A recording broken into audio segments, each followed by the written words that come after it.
શામળાજી ભગવાન યુવા ટ્રસ્ટ દ્વારા છેલ્લા 4 વર્ષથી દર મહિને વિધવા માતાને બહેનોને કીટ વિતરણ અને બનાસકાંઠાના છેવાડા વિસ્તારની ખૂબ જ જરૂરિયાતમંદ ગૌશાળાઓમાં ઘાસચારો, ગોળ અને ખાણ આપીને માનવ સેવા અને ગૌ સેવાનું એક ઉત્તમ ઉદાહરણ પૂરું પાડવામાં આવી રહ્યું છે।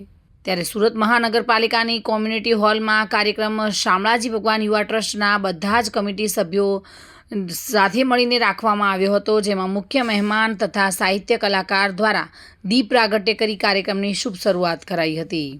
સાથે જ આવનાર મહેમાન અને કાર્યક્રમમાં ભાગ લેનાર તમામ દાતાઓનું સાલ ઓઢાડી ગૌ માતાની મૂર્તિને ભેટ આપી સન્માન કરાયું હતું, જેમાં સાહિત્ય કલાકાર ઈશ્વરભાઈ ચૌધરી અને મેઘરાજભાઈ ચૌધરીએ લોક સાહિત્ય અને દેશભક્તિના ગીતોની રમઝટ બોલાવી હતી।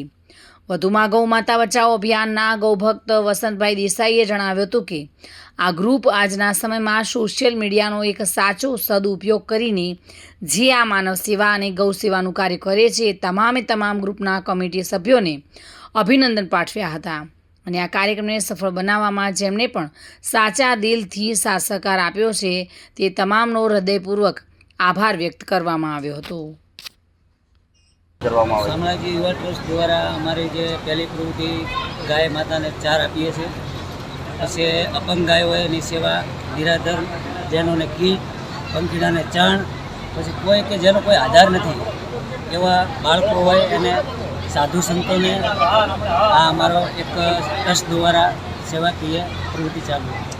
લોકોને એ અપીલ કરવા માગો છો કે આપણે હિન્દુ તો એક સનાતન ધર્મ છીએ બધાએ, તો સનાતન ધર્મમાં આપણું પહેલું બી આવે કે આપણે ગાય પૂજનીય છીએ, તો ગાય માટે જે આપણા માણસો જે બર્થડે મનાવે છે એના અમે સખત વિરોધ કરીએ છીએ। બર્થડે નહીં મનાવો એના કરતાં એક ગૌ માતાના તમે 500 થી 1000 રૂપિયા આપશો તો એક ગૌ માતા એક મહિના માટે આપશે।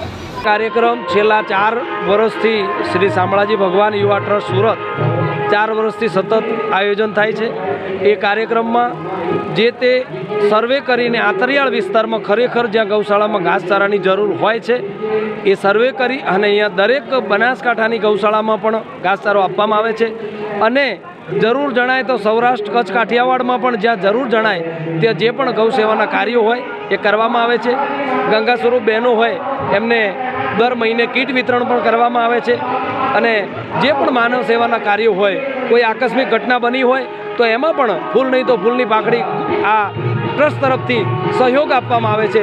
આપણે એનું દુઃખ ન લઈ શકીએ પણ સાથે એને થોડીક સાંત્વના આપી અને એ ગ્રુપના તમામ સભ્યો ખૂબ જે કામ કરે છે અભિનંદનને પાત્ર છે। હું પણ છેલ્લા 4 વર્ષથી આ ગ્રુપ સાથે સંકળાયેલો છું। ભગવાન દ્વારકાધીશ સૌને કામ કરવાની શક્તિ આપે એવી શુભેચ્છા। ખૂબ આભાર। મહેન્દ્ર ઓઝા સાથે bureau report, today Gujarati news.